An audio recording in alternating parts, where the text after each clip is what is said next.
Assalamualaikum warahmatullahi wabarakatuh. Kembali lagi di channel Pintu Dunia Lain. Untuk kesempatan kali ini, saya akan membawakan sebuah kisah horor dan kisah mistis yang berjudul Tragedi Berdarah. Dan sebelum kita lanjut ke ceritanya, tekan dulu tombol like video ini.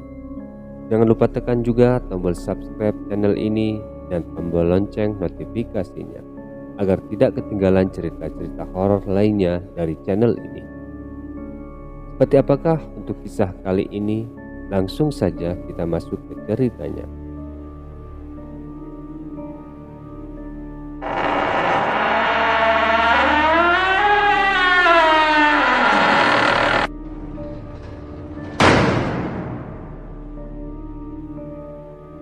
Rasanya masih segar diingatan ketika jerit orang meraung-raung terkurung dalam sebuah pabrik soun dengan kobaran api yang tak cukup tertangkap kedua mata. Begitu ganasnya si jago merah melahap hampir 80% bagian pabrik. Sudah 22 tahun semenjak tragedi tersebut, memori itu tak lekas sirna. Terlebih kedua orang tua yang dikasihinya turut terjerat dalam neraka duniawi tersebut. Rasa bersalah terus membayangi benak dan pikirannya. Bagaimana tidak, waktu itu dia merupakan bocah yang masih berusia 5 tahun. Hanya bisa menangis menyaksikan tragedi berdarah itu. Tahun itu memanggil pemadam kebakaran tidak semudah saat ini.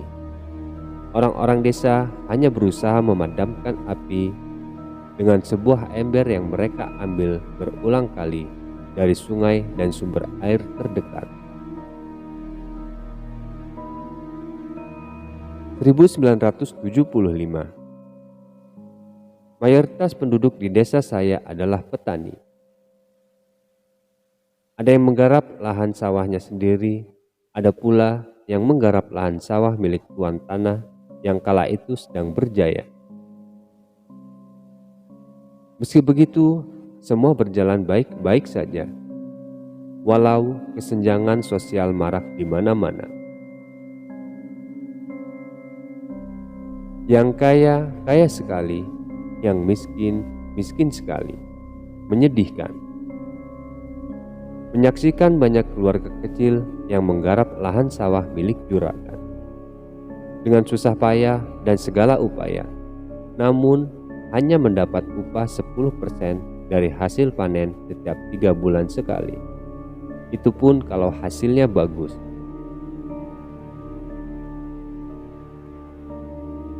Kadangkala ada waktunya apes melanda penduduk desa. Salah satunya gagal panen. Bertahun-tahun warga desa saya tergantung hidup kepada sawah dan padi. Sebelum akhirnya tahun 1983, seorang juragan besar dan kaya raya mendatangi kepala desa, Pak Junet, nama beliau. Seorang sarjana ekonomi katanya. Beliau merupakan penduduk desa seberang yang melihat potensi besar di desa saya, baik dari sumber daya manusia maupun sumber daya alam. Beliau berniat mendirikan sebuah pabrik soun di salah satu lahan kosong yang cukup luas.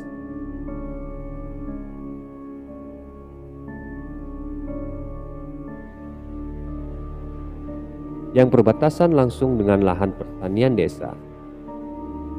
Beberapa penduduk setuju akan rencana beliau, dan sebagian lagi kontra, dengan alasan pencemaran lingkungan dan mematikan produksi pangan desa. Namun, kepala desa menimbang dan mengukur kesetaraan antara keuntungan dan kerugian yang akan diterima oleh desa apabila menerima tawaran Pak Junet. Apalagi Pak Junet berani membayar mahal untuk lahan kosong yang akan didirikan pabrik di atasnya. dan bersedia membayar pajak tanah ke kas desa setiap tahunnya. Dengan iming-iming yang sebegitu menarik, kepala desa akhirnya menyetujui tawaran Pak Junet. Tentu atas musyawarah dengan beberapa tokoh masyarakat dan sesepuh desa.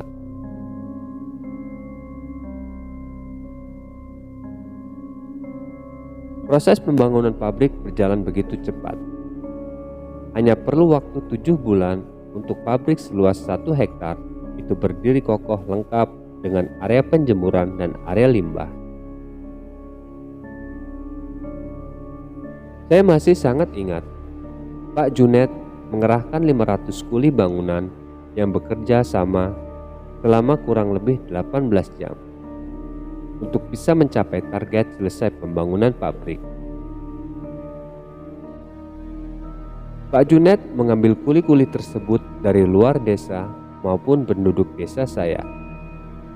Ayah saya merupakan salah satu yang terlibat sebagai kuli pembangunan pabrik tersebut. Dengan upah mingguan Rp5.000, sudah mampu sedikit meringankan beban ekonomi penduduk desa dibandingkan harus menggarap sawah. Banyak yang terbedaya oleh kebijakan Pak Junet kala itu. Bagi mereka, orang desa, Pak Junet sangat baik hati dan tidak pelit. Semenjak pabrik Soun itu milik Pak Junet dibuka, Pak Junet pun membuka lowongan besar-besaran. Tentu saja lowongan tersebut merupakan peluang bagi siapa saja yang ingin berkehidupan lebih layak di masa itu. Menjadi buruh pabrik adalah pekerjaan yang banyak diidamkan oleh warga desa. Banyak sekali warga desa saya yang beralih profesi menjadi buruh pabrik. Tidak peduli laki-laki atau perempuan. Semua ikut andil dalam pendaftaran lowongan tersebut. Di saat riuh-riuhnya lowongan kerja di pabrik Pak Junet, ada kisah bahagia di sudut desa. Pasangan muda yang sedang bersuka cita atas lahirnya anak pertama mereka. Agni, nama anak tersebut. Bayi laki-laki yang memiliki paras serupa ayahnya itu sangat gagah dan berani.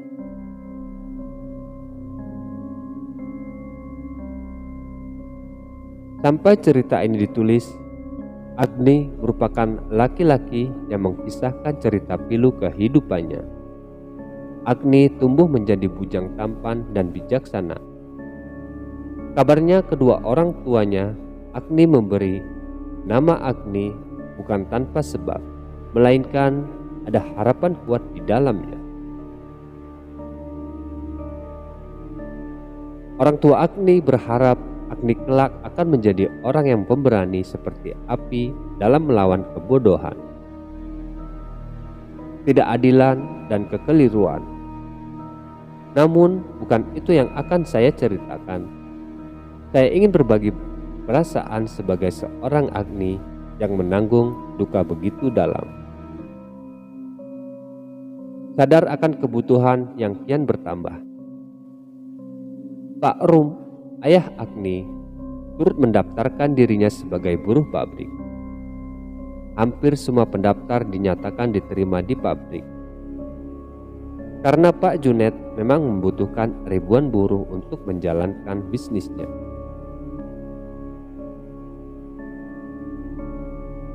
Meskipun jam kerja yang ditetapkan terhitung tidak manusiawi, yaitu 14 jam sehari, dimulai sejak pukul 06.30 sampai 19.30, berlaku bagi buruh laki-laki, dan 12 jam kerja bagi buruh perempuan.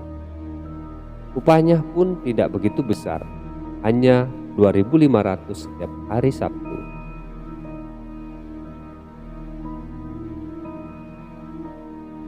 Namun hal tersebut bukan masalah bagi seorang Pak Rum, mengingat dirinya baru saja dikaruniai seorang putra yang pastinya akan membutuhkan banyak biaya untuk menyokong pertumbuhannya. Istrinya pun masih perlu istirahat sehingga belum sanggup beraktivitas berat. Pak Rum terkenal orang yang tekun dan ulet. Tidak pernah satu hari pun beliau telat masuk kerja, barang 1 menit pun. Karena pribadinya yang disiplin dan konsisten, Pak Junet berinisiatif menempatkan Pak Rum pada posisi kepala produksi. Begitu bahagianya Pak Rum dan menganggap semua itu adalah berkah dari Tuhan, sekaligus rezeki untuk anaknya yang baru lahir.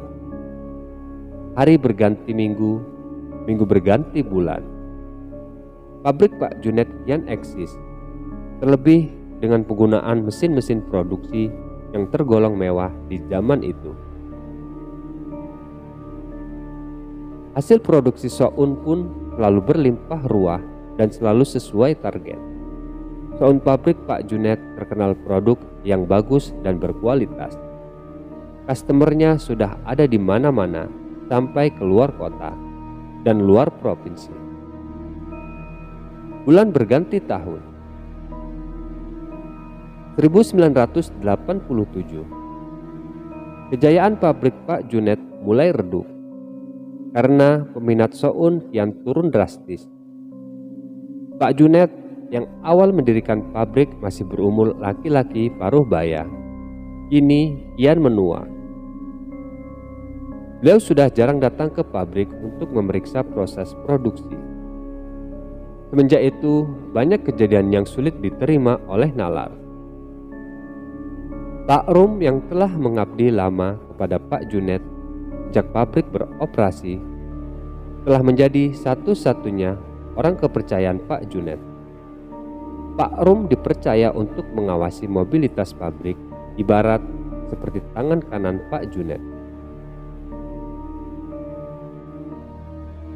Kabarnya Pak Junet terkena stroke ringan, sehingga beliau tidak sanggup lagi berjalan jauh dan harus memakai tongkat.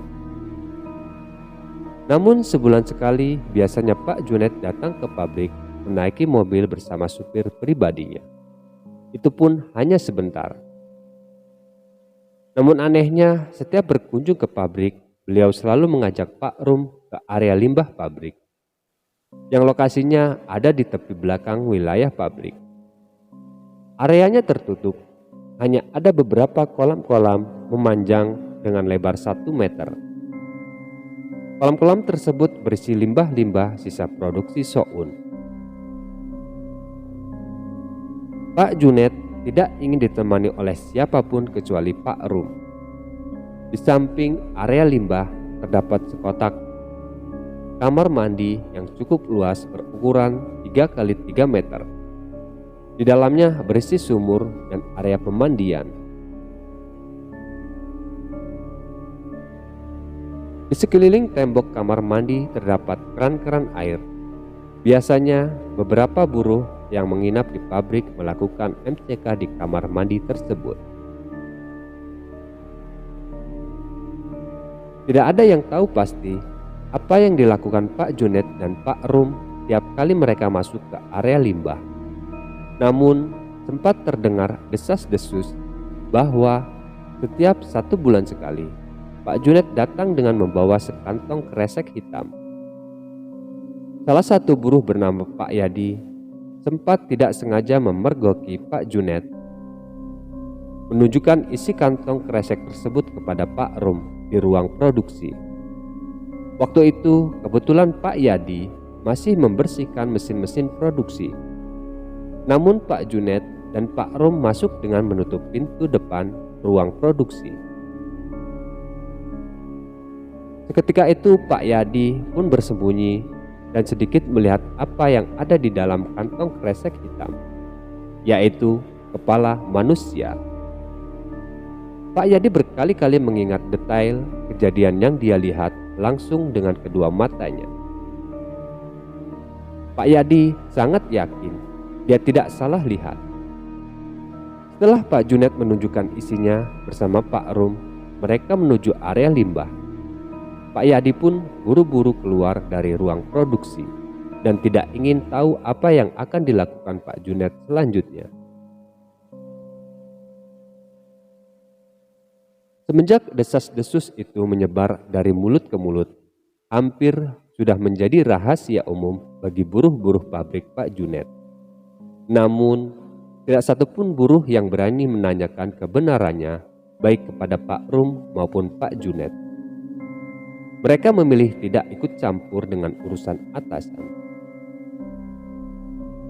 Meskipun Pak Junet menerapkan jam kerja yang kurang manusiawi, tapi sebenarnya Pak Junet merupakan orang yang baik hati dan loyal terhadap buruh-buruhnya. Tidak sedikit buruhnya yang beberapa kali meminjam uang kepadanya dan dibantu secara cuma-cuma oleh Pak Junet tanpa ada persyaratan bunga sedikit pun. Pak Junet pun terkenal orang yang ramah dan gemar membantu penduduk desa saya. Dia tidak pernah lupa dengan janjinya di awal mendirikan pabrik di sana. Cerita dari sudut pandang Pak Rum. Semenjak kelahiran putra pertamaku, Agni, mau tidak mau aku harus bekerja lebih ekstra dari sebelumnya. Menggarap sepetak sawah milik juragan tidak pernah menjanjikan sesuatu apapun. Kebetulan seorang juragan besar membuka lowongan besar-besaran di pabrik miliknya.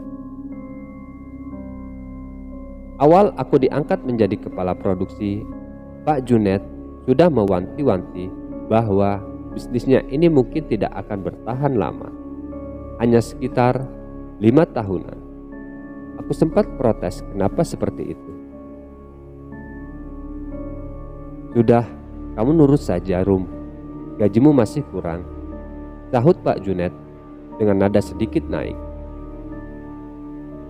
Sebenarnya upah yang diberikan Pak Junet sudah lebih dari cukup untuk hidup keluarga kecilku.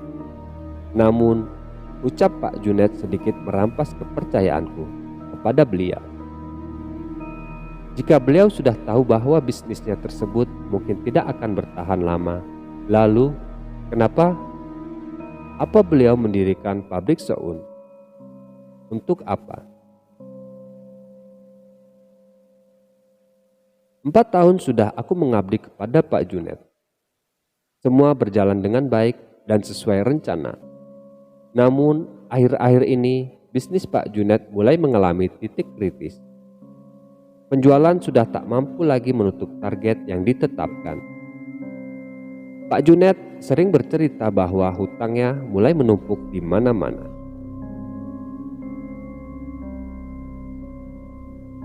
Aku sempat menyarankan Pak Junet untuk memberhentikan beberapa buruhnya.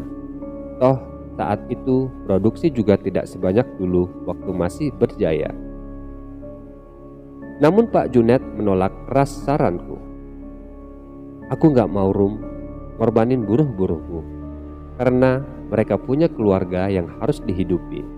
Mending aku yang banyak utang ketimbang buruh-buruhku gak makan, bentak Pak Junet tegas. Mendengar jawaban Pak Junet, tentu hatiku terenyuh. Beliau sosok bos yang langka, lebih baik berkorban daripada mengorbankan. Sebelum akhirnya aku tahu kebusukannya.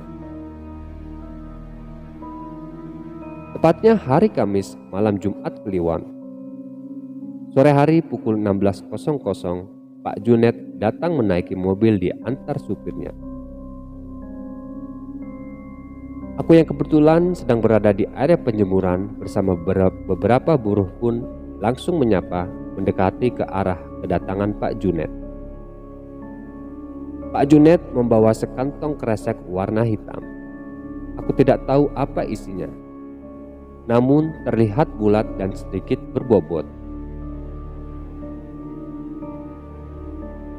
Pak Junet menyalamiku dan menanyakan kabarku serta keluargaku. Setelah itu beliau mengajakku ke area limbah.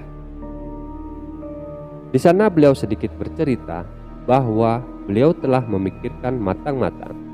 Beliau harus mengambil sikap demi keberlangsungan hidup buruh-buruhnya. Pak Junet sudah mengambil keputusan bahwa beliau meminta pertolongan kepada sesuatu makhluk yang ada di sumber mata air yang terletak di kaki gunung terbesar di daerahku.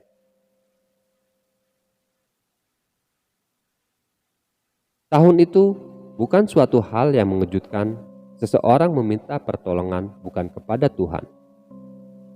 Karena zaman itu orang-orang desa masih banyak yang menganut kepercayaan animisme. "Maaf Pak, bukan saya lancang. Apakah tidak lebih baik kalau tidak memakai cara seperti itu?" tanyaku kepada Pak Junet. Namun sepertinya Pak Junet sudah bersikeras dengan keputusannya. Aku paham betul, sumber mata air yang dimaksud Pak Junet pasti Pancuran 5, sebuah pemandian air panas yang berada di tepat di kaki gunung es. Tempat itu sudah terkenal disucikan dan dikeramatkan. Orang-orang biasa datang untuk meminta sebuah bantuan atau kekayaan. Namun jantungku kembali terpacu ketika Pak Junet secara sadar membuka isi kantong kresek hitam yang ada di tangan kirinya. Kepala seorang laki-laki yang bercucuran darah dari hidung dan telinganya. Kedua bola mata yang telah hilang dari tempatnya. Mulutnya menganga seperti sebelumnya telah terjadi pencekikan yang keji. Aku hampir muntah saat itu. Bau anjir darah tak lagi tertahankan. "Kamu gak usah takut, ini cuma pengorbanan kecil Rum. Mending mengorbankan satu nyawa ketimbang banyak nyawa," ucap Pak Junet menenangkan. "Tapi laki-laki itu siapa Pak?" tanyaku dengan bibir yang gemetar. Dan ku ketahui bahwa laki-laki tersebut merupakan seseorang pengendara yang bahkan Pak Junet pun tidak tahu menahu siapa identitasnya. Dia merupakan salah seorang tumbal yang dikorbankan melalui kecelakaan lalu lintas di sebuah alas yang dikenal angker di daerah yang cukup jauh dari daerahku. Lehernya terlindas truk, ucap Pak Junet singkat. Saat itu juga Pak Junet memintaku untuk mengubur kepala tersebut di celah-celah kolam limbah. Dari kolam satu dan kolam lain terdapat celah-celah sekitar 10 cm.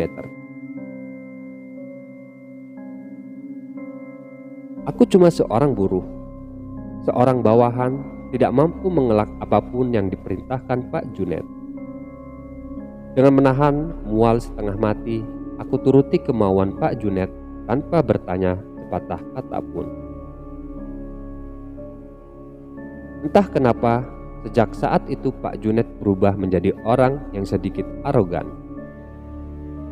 "Jangan bilang siapa-siapa Rum, ini rahasia kita berdua. Ini juga buat kebaikan kita dan buruh-buruh yang lain. Tolong kamu jaga kepercayaanku. Aku sudah gak tahu lagi harus gimana. Ini satu-satunya jalan," pinta Pak Junet sembari memegang pundakku. Aku hanya mampu mengangguk patuh. Kepalaku dipenuhi dengan 1000 tanya. Pabrik ini bukan sembarang pabrik. Ternyata di dalamnya menyimpan banyak misteri yang bahkan aku sendiri pun tak paham lagi. Pak Junet berpamitan hendak pulang. Beliau berpesan bahwa bulan-bulan berikutnya akan selalu datang setiap Kamis sore malam Jumat Kliwon. Aku pulang ke rumah dengan rasa ingin tahu yang besar. Namun sebisa mungkin aku tepis jauh-jauh agar istri dan anakku mendapat kehangatan selayaknya dari aku kepala rumah tangga mereka. Sesampainya di rumah, aku serahkan 2 lembar uang Rp1.000 yang sempat diselipkan oleh Pak Junet di saku kemejaku ketika beliau hendak pulang. Istriku menerima dengan senyum lebar. "Uang apa ini Mas? Alhamdulillah bisa buat nambah-nambah beli susunya Agni," sahut istriku. Aku hanya membalas dengan senyum simpul. Anakku Agni sudah berumur 4 tahun, tak terasa waktu begitu cepat berlalu. Sebenarnya aku sangat ingin bercerita kepada istriku, namun tak tega rasanya bila dia harus mengetahui fakta yang sesungguhnya tentang pabrik dan Pak Junet. Bukan aku tunarungu terhadap desas-desus yang beredar di kalangan buruh pabrik mengenai sesuatu yang dibawa oleh Pak Junet dalam kantong kresek hitam. Namun, aku memang memilih bisu akan kabar tersebut. Aku memilih berpura-pura tidak mengetahui apa-apa. Sebisa mungkin aku bersikap biasa saja pada teman-teman buruh yang lain. Suatu hari, tepat hari Rabu malam, tumben Pak Junet datang ke pabrik. Kebetulan malam itu adalah giliran aku ronda di pabrik bersama kedua teman buruhku. Aku diajak masuk ke mobil Pak Junet. Lalu aku dibawa ke arah utara, jalan menuju gunung. Aku paham, pasti aku hendak diajak ke Pancuran 5. Aku hanya berdiam diri sepanjang perjalanan tanpa berani bertanya banyak. Jalur menuju gunung dan Pancuran 5 bukanlah jalur yang mudah dilalui. Terlebih di tahun itu, jalan aspal masih sangat sedikit dan lebih banyak jalan tanah dan berbatu. Kurang lebih 4 jam perjalanan, aku tiba di Pancuran 5. Ternyata benar dugaanku. Pak Junet meminta di Pancuran 5 ini. Turun dari mobil, tenangkan pikiran murum, kita nggak bakal kenapa-kenapa. Yang penting tetap jaga sikap kesopanan. Nanti juga kamu tahu apa permintaanku, ucap Pak Junet yang seolah paham kekhawatiran yang merenggut batinku. Aku hanya membalas senyum kepada Pak Junet. Sudah terdengar suara gemericik air yang cukup deras. Syahdu memang, namun tetap tidak menghilangkan kesan angker. Karena lokasi Pancuran 5 berada di tengah-tengah hutan pinus yang asri dan rimbun. Sesampai di Pancuran 5, debit airnya sedang besar. Airnya jernih, hanya ada satu sumber penerangan di sana. Lampu bohlam 5 watt yang tergantung di tiang bambu setinggi 2 meter. Sama sekali tak cukup menerangi Pancuran 5 tersebut. Namun di bawah lampu terdapat batu datar dengan diameter 1 meter dan di depan batu tersebut terdapat gundukan tanah yang menggunung serta sisa-sisa dupa, bunga yang mengering dan kemenyan. Menurut Pak Junet, batu datar tersebut biasa digunakan orang untuk bersemedi, sekedar untuk mencari wangsit atau pencerahan, maupun mencari kekayaan. Pak Junet segera meletakkan sesajen di atas gundukan tanah, menyalakan dupa, dan membakar kemenyan. Kemudian dia berlutut lalu meramalkan kalimat yang aku tak paham maksudnya. Kula nuwun sewu Gusti ingkang maha welas asih. Kaula saweg bang wingo-wingo, jin setan kang tak utusi, dadio sembarang. Bojo lelayu sebet, ambo dateng rawuh ing papan menika ajeng nyuwun pitulungan saking Gusti. Kira-kira seperti itu kalimat yang dirapalkan Pak Junet. Aku tidak tahu betul makna dari kalimat tersebut. Setelah itu Pak Junet menyembelih ayam cemani samping sesajen. Darah mengalir sampai menyentuh ke air pancuran. Air pancuran berubah menjadi merah darah. Seketika itu angin berhembus sangat kencang. Aku menahan rasa takutku sekuat tenaga. Meskipun rasanya sudah sangat lemas, bahkan untuk berdiri kakiku terasa lemas. Tiba-tiba dari balik pancuran muncul sosok. Dari kepala hingga perut berwujud seperti manusia, memiliki 2 tangan. Hanya saja sosok tersebut memiliki 2 tanduk di kepalanya. Sekujur tubuhnya ditumbuhi bulu hitam yang sangat lebat. Lidahnya menjulur panjang, matanya merah menyala, dan 2 taring di mulutnya memanjang sampai hampir ke dadanya. Dari perut ke bawah, wujudnya adalah ular. Bersisik dan besar. Sosok tersebut mungkin memiliki panjang 20 meter. Dia mendekat ke arah Pak Junet. "Kamu ada keperluan apa datang ke hutanku?" tanya sosok tersebut dengan suara besar dan mengerikan. "Maaf sudah mengganggu waktumu. Saya datang ke sini lagi karena kemarin sudah melaksanakan apa yang kamu perintahkan. Hari ini tujuan saya ingin meminta pertolongan agar pabrik saya mampu mencapai target penjualan. Tujuan saya bukan untuk mencari kekayaan, namun agar saya mampu membayar upah karyawan saya." Pak Junet mencoba menjelaskan kepada sosok tersebut, yang belakangan aku ketahui sering disebut dengan Wuraga. "Kamu sudah mengubur kepala laki-laki di pabrikmu. Sekarang bawalah air dari kolamku ini, tuang di sumber mata air di pabrikku. Jangan lupa dengan bagianku," jawab sosok tersebut. Pak Junet mengangguk dan menuruti perintah sosok tersebut.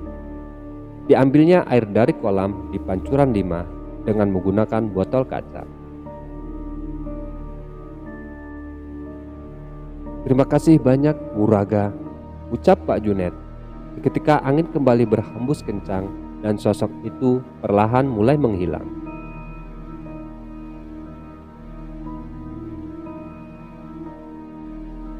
"Pak, bagian untuk makhluk tadi apa, Pak?" tanyaku yang sedari tadi sudah membendung jutaan tanya-tanya. Awalnya Pak Junet hanya diam dan berjalan menaiki tangga menuju parkiran mobil. Namun aku terus membujuk agar Pak Junet mau menjawab pertanyaanku. "Sudah Rum, ini urusanku. Kamu nggak bakal kena dampaknya. Aku cuma pengen terbuka sama kamu, karena aku sudah percaya beneran sama kamu. Kalau kamu mau tahu apa yang menjadi bagian Wuraga, yaitu orang-orang yang kecelakaan di jalan-jalan, jadi nggak mungkin merugikan kita." Sekarang Pak Junet dengan nafasnya yang terengah-engah kelelahan menaiki tangga. Terlebih struk ringan di kaki kanannya menyulitkan beliau berjalan. Aku sedikit lega dengan jawaban Pak Junet, meskipun sebenarnya pikiran berkecamuk. Kok bisa Pak Junet mengorbankan orang-orang yang bahkan beliau tidak mengenalnya, tidak punya dosa apa-apa, dan tidak tahu menahu mengenai perkara Pak Junet dan pabriknya. Entahlah, saat itu aku hanya ingin segera pergi dari hutan tersebut dan pulang, karena aku sangat mengantuk. Di perjalanan pulang menuruni lereng bukit kaki gunung es, jalannya memang berkelok tajam. Tiba-tiba di suatu tikungan, kami dikejutkan oleh sekawanan kera hutan yang menghadang mobil kami. Supir Pak Junet menekan-nekan klakson serta mengedip-edipkan lampu mobil, agar kawanan kera tersebut takut dan mau menyingkir dari badan jalan. Namun kera-kera tersebut justru membabi buta. Beberapa dari mereka naik ke atap mobil dan mencakar-cakar kaca jendela mobil. Mobil yang kami naiki hanyalah mobil carry jadul yang tidak ada ber-AC. Jadi kami hanya mampu menutup kaca-kaca jendela mobil dan pasrah terdiam, menunggu kera-kera tersebut bosan dan pergi dengan sendirinya. Cukup lama kami menunggu, 45 menit setelahnya baru kawanan kera tersebut pergi. Kami melanjutkan perjalanan pulang. Pukul 03.00 dini hari, kami sampai di pabrik. Aku diturunkan oleh Pak Junet. Setelahnya aku langsung bergegas ke rumah untuk tidur walaupun hanya sebentar, karena 6:30 nanti harus kembali berangkat ke pabrik. Keesokan harinya aku beraktivitas seperti biasa. Namun pabrik terasa ada yang aneh. Hawanya tidak seperti biasanya. Hari itu terasa lebih anyep, dingin. Padahal di dalam pabrik terdapat banyak mesin-mesin produksi yang sedang beroperasi dan menimbulkan suara gaduh. Sedangkan atap pabrik juga hanya dari seng, yang seharusnya menambah hawa panas di dalam pabrik. Namun hari itu benar-benar terasa dingin. Bahkan aku sama sekali tidak berkeringat, padahal terik matahari di luar sedang menyengatnya. Bubrak! Terdengar suara gaduh seperti barang yang terjatuh dari ketinggian. Sumber suara tersebut berasal dari area limbah. Buru-buru aku menghampiri asal suara tersebut, diikuti oleh 3 rekan buruh yang lain. Grang! Suara pintu area limbah terbanting. Tidak ada siapa-siapa di sana. Tidak ada pula benda yang jatuh. Aku hanya bisa menebak-nebak tanpa tahu yang pasti. Aku menyuruh 3 buruh yang tadi mengikuti untuk kembali bekerja, sedangkan aku tinggal di area limbah sebentar. Kulihat darah memuncrat dari lokasi aku mengubur kepala manusia kemarin. Darahnya merah segar. Bangsat, apalagi ini? Gerutuku kesal. Aku gali kembali tanah tersebut dan terkejut bukan main ketika yang kulihat kepala yang kemarin berubah menjadi memiliki 2 mata sempurna. Dan sedang melotot ke arahku, dan mulutnya terus-menerus memuncratkan darah segar. Asu. Aku injak-injak kepala tersebut dan kembali kutanam di dalam tanah. Jantungku berdegup kencang. Aku lari keluar dari area limbah. Ketika tiba waktu pulang, aku sengaja tidak langsung ke rumah. Aku mampir ke rumah Mbah Pujo, ayah istriku. Kebetulan rumah Mbah Pujo masih searah dengan rumahku. Assalamualaikum, Mbah. Lihat seseorang laki-laki bungkuk berjalan pelan dari dalam rumah. Iyalah, kamu Tona. Tumben, ada apa nih? Duduk. Gimana kabarmu? Gimana kabar istri dan cucuku Agni? Tanya Mbah Pujo dengan mimik yang sudah tidak terlalu jelas, karena giginya sudah ompong semua. Alhamdulillah, Mbah. Saya dan Parmi sehat, Agni juga sehat, jawabku sembari membantu Mbah Pujo duduk di kursinya. Mbah Pujo menyesap dalam rokok lintingan yang ada di tangannya. Sementara aku mencoba menceritakan detail mengenai pabrik dan Pak Junet. Bagi orang-orang desaku, Pak Junet bukan lagi orang asing. Siapa yang tidak kenal dengan beliau, walaupun beliau bukan penduduk asli desa, namun telah banyak berkontribusi untuk pembangunan di desaku. Hati-hati nak, gak usah ikut hal yang begitu. Aku cuma ingin kamu dan anakku Parmi hidup tenang. Pikirkan lagi nasib anakmu Agni, Teletuk Mbah Pujo setelah aku selesai bercerita. Tubuhku tersandar ke punggung kursi, seakan lemas, menyadari bahwa apa yang aku ketahui dan aku lihat bukan hal baik. Iblis itu gak ada yang gak merugikan, nak. Dia punya tipu daya yang bisa bikin kita buta. Apalagi kalau berkaitan dengan harta. Meskipun Junet bilang tidak ada niatan untuk cari kekayaan, namanya manusia sudah takdir punya hawa nafsu dan angkara murka, ucap Mbah Pujo sembari memegangi tongkatnya. Aku Aku pun berpamitan pulang kepada beliau. Beliau berpesan untuk menjaga anakku Agni. Untuk sampai di rumah, aku harus berjalan kaki melewati area pesawahan yang cukup luas dan panjang. Jalannya masih dari tanah. Tidak ada penerangan, yang tersisa hanyalah cahaya rembulan. Aku berpikir keras tentang apa yang mestinya aku lakukan. Karena bagaimanapun, yang namanya minta ke setan itu pasti akan berdampak besar untuk kehidupan manusia, terutama yang bersangkutan langsung dengan iblis tersebut.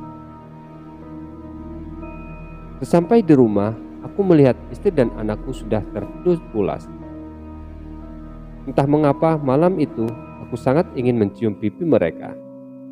Setelah itu, aku bergegas mandi dan pergi tidur. Karena sejak kelahiran anakku, aku tidur di ruang tengah, agar istriku tidak merasa sempit jika harus tidur bertiga. Maklum, ranjang yang aku punya hanya berukuran kecil. Pagi menjelang, lagi-lagi aku berangkat ke pabrik. Seperti hidupku hanya dipenuhi dengan pabrik. Ketika sampai, sudah ada Pak Junet yang menghadang di dekat ruang produksi. "Rum, apa yang kamu perbuat di pabrikku ini?" tanya Pak Junet garang, dan lipatan di dahinya mengernyit.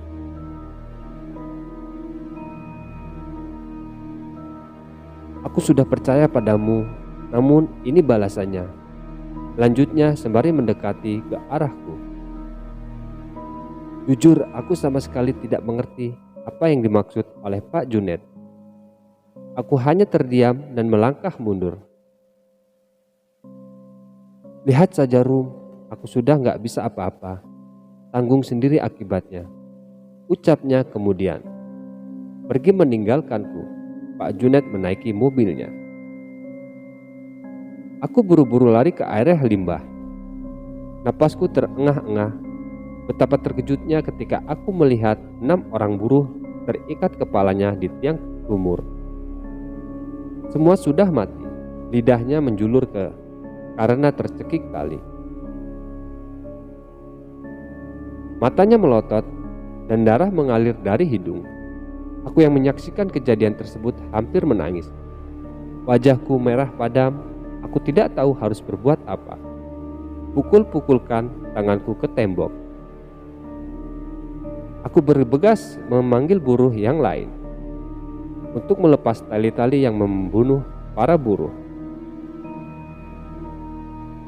"Junet, anjing, bangsat, aku yang dikorbankan," umpatku sambil berteriak keras. Saat itu aku baru teringat dengan kata-kata Mbah Pujo semalam. Beliau berpesan bahwa iblis itu bisa diperintah lewat batin. Apalagi kalau umpan dan tumbal untuk iblis tersebut selalu terpenuhi. Maka iblis pun makin tunduk dan taat kepada manusia yang memerintah. Meskipun sebenarnya pada akhirnya tetap manusia itu sendiri yang merugi. Aku baru tersadar bahwa saat aku diajak oleh Pak Junet menemui Wuraga, ragaku sempat kehilangan suka beberapa detik. Hanya saja aku tidak terlalu merasakannya, hanya sebatas pusing dan mual. Bisa jadi saat itu aku telah dikorbankan oleh Pak Junet. Pantas saja beberapa hari setelahnya aku selalu merasa ada yang mengawasi dan mengikutiku. "Junet licik, kalau mau mengorbankan aku sekalian dibunuh saja. Jangan kamu siksa pelan-pelan," teriakku sambil menggelap air mataku yang mengucur. Aku ditenangkan oleh beberapa rekan buruh dan diberi minum. Mereka bertanya, ada apa sebenarnya? Namun rasanya aku tak sanggup mengatakan kepada mereka. Aku hanya menyuruh mereka untuk segera berhenti bekerja di pabrik Pak Junet. Namun beberapa dari mereka justru marah-marah dan mengatakan aku ingin menjebak mereka agar aku bisa menguasai pabrik. Sejak detik itu, Aku paham betul bahwa mungkin hidupku tidak lama lagi, karena sudah ada yang menunggu bagiannya. Sekarang aku paham kelicikan yang dilakukan oleh Junet. Dia membawaku datang menemui Wuraga bukan karena ingin terbuka denganku, namun karena Wuraga yang meminta untuk memberi tahu gambaran mengenai bagiannya esok, yaitu aku.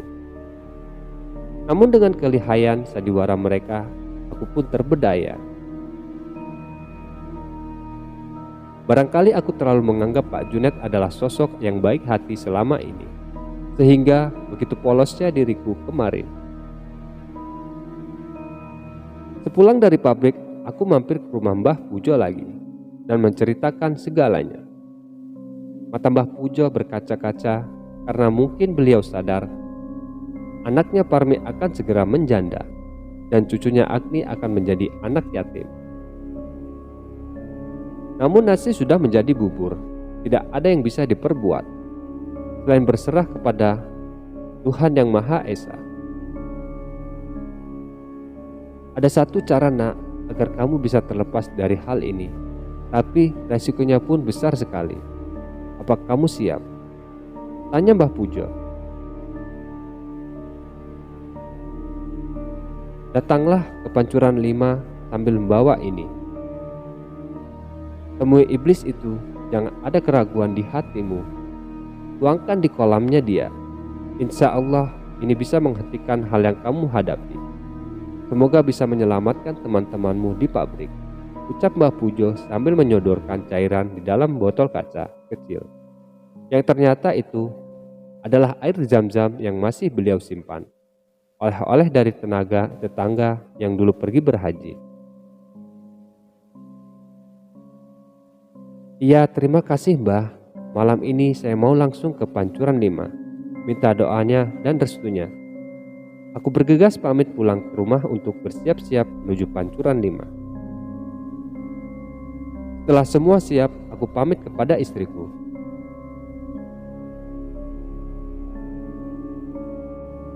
Dek, kalau nanti atau besok aku nggak pulang, tolong ikhlaskan aku. Aku nitip Agni. Aku sudah ada simpanan untuk masa depan Agni. Semua yang kamu butuhkan ada di atas lemari di kotak.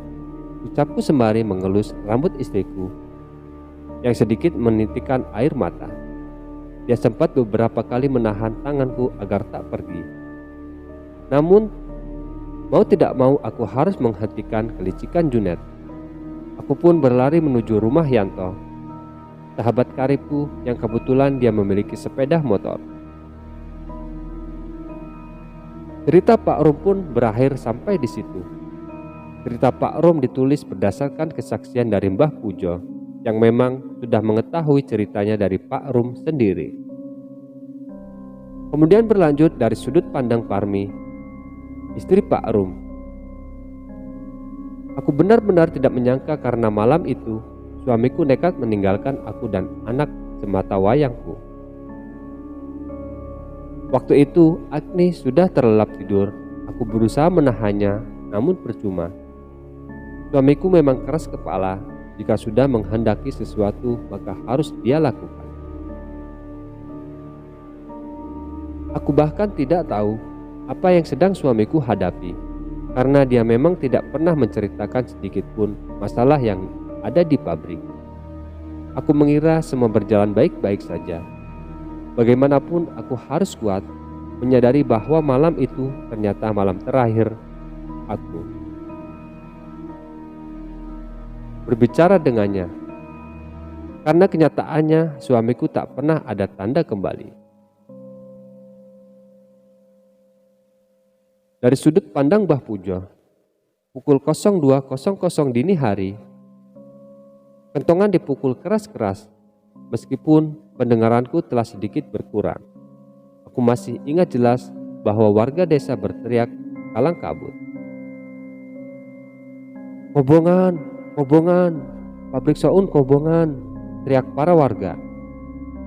Badanku yang kian tua terenta hanya mampu berjalan pelan turun dari ranjang tua di kamar.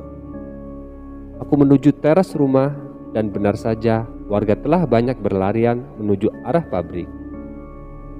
Aku pun melihat kepulan asap tebal di udara.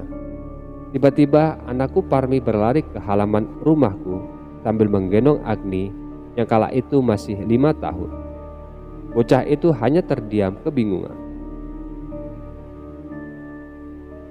Pak, suami saya Mas Rum di pabrik, Pak. Parmi sudah menangis kesenggukan. Buru-buru Parmi melanjutkan berlari menuju arah pabrik. Tengah riuhnya warga yang berbondong menuju ke sana. Aku pun dengan tubuh rentaku berjalan pelan menuju pabrik. Lalu kulihat Rikun saudaraku jauh berlari mendahuluku. Kun, tolong aku digendong. Anakku dan cucuku ada di sana. Kalau aku jalan gak tahu kapan sampainya, teriak Serat. Rikun pun berbalik dan segera menggendongku. Pikiranku bergejolak, kekhawatiran pun terjadi. Sejak awal Rum bercerita, aku sudah yakin bahwa akhirnya dia pasti akan mengorbankan dirinya demi teman-temannya. Dasar anak bodoh, gumamku di gendongan Rikun. Rum memang orang yang keras kepala, namun dia mempunyai dedikasi serta konsistensi yang kuat terhadap apa yang menjadi tanggung jawabnya. Namun dengan begini, anakku dan cucuku kehilangan sosok seorang laki-laki yang menjadi tumpuan hidup mereka. Sampailah aku di depan pabrik. Rikun menurunkanku tepat di samping Parmi yang sudah menangis sejadi-jadinya. Agni yang bingung dan takut pun ikut menangis. Aku mencoba menenangkan Agni, namun bocah itu bisa apa selain menangis. Terdengar teriakan dari dalam pabrik. Teriakan tersebut suara beberapa laki-laki yang terbakar hidup-hidup di dalamnya. Warga ramai berusaha memadamkan api yang terlanjur besar. Parmi, wes Par. Sudah, gak usah dipikirkan, ikhlaskan saja suamimu. Sudah gak mungkin dia selamat. Suamimu itu mengorbankan dirinya sendiri. Bentakku sambil berusaha menyeret tangan anakku untuk pergi dari sana. Namun tiba-tiba seorang laki-laki dipenuhi api di sekujur tubuhnya keluar dari dalam pabrik. Tubuhnya menggeliat-liat kepanasan. Semua warga di sana mundur karena merasa ngeri. Tubuhnya yang sudah gosong masih bisa berlari ke sana kemari. Lelaki tersebut, aku tahu dia adalah Rum. Dia mencari-cari istrinya, Parmi. Parmi pun menyadari hal tersebut. Namun untuk apa? Rum mencari-cari Parmi, padahal dirinya sedang sekarat. Mata Parmi berubah menjadi putih, keluar darah dari hidung dan telinganya. Seperti orang yang kehilangan kesadaran. Dia berjalan pelan namun pasti menuju ke arah Rum berada. Tepat di depan pintu utama ruang produksi. Parmi, nak, jangan mendekat, itu hanya jebakan, itu iblis nak, teriakku. Aku meminta pertolongan para warga agar menghentikan langkah Parmi. Namun sialnya mereka takut dengan Parmi yang sudah berubah sedemikian seram. Kira jarak Parmi dan Rum sudah 5 meter, tiba-tiba sosok yang menyerupai Rum perlahan berubah menjadi iblis yang disebut Rum sebagai Uraga. Wujudnya seperti siluman ular, sangat besar dan semakin besar. Warga berhamburan lari di sekitar pabrik. Aku masih terpaku menatap punggung Parmi yang kian hilang di telan api. Sementara Agni ada di sampingku, di genggaman tanganku. Tak terasa air mataku menetes menyaksikan tragedi tak terlupakan tersebut. Pabrik terbakar habis, hampir 80% dari seluruh bangunan. Sedangkan Junet Cilicik tidak terlihat sedikit pun batang hidupnya. Aku menuntun Agni menuju rumah. Tubuhku lesu, lemas. Pikiranku kacau dan kalut. Entah bagaimana ke depannya, aku harus mengurus bocah 5 tahun ini sendirian.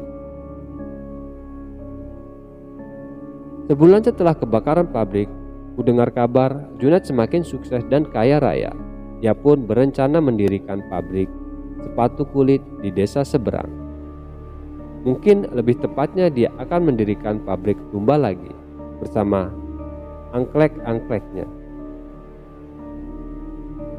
Bajingan, umpatku saat mendengar kabar mengenai Junet. 22 tahun berlalu, aku memilih tuli tentang kabar Junet. Aku berfokus pada pertumbuhan Agni. Dia sekarang telah berubah menjadi bujang tampan, namun sepertinya luka 22 tahun lalu tak pernah benar-benar sirna dari ingatannya. Sekian cerita kisah misteri kali ini. Semoga ada hikmah dari cerita yang saya sampaikan. Assalamualaikum warahmatullahi wabarakatuh.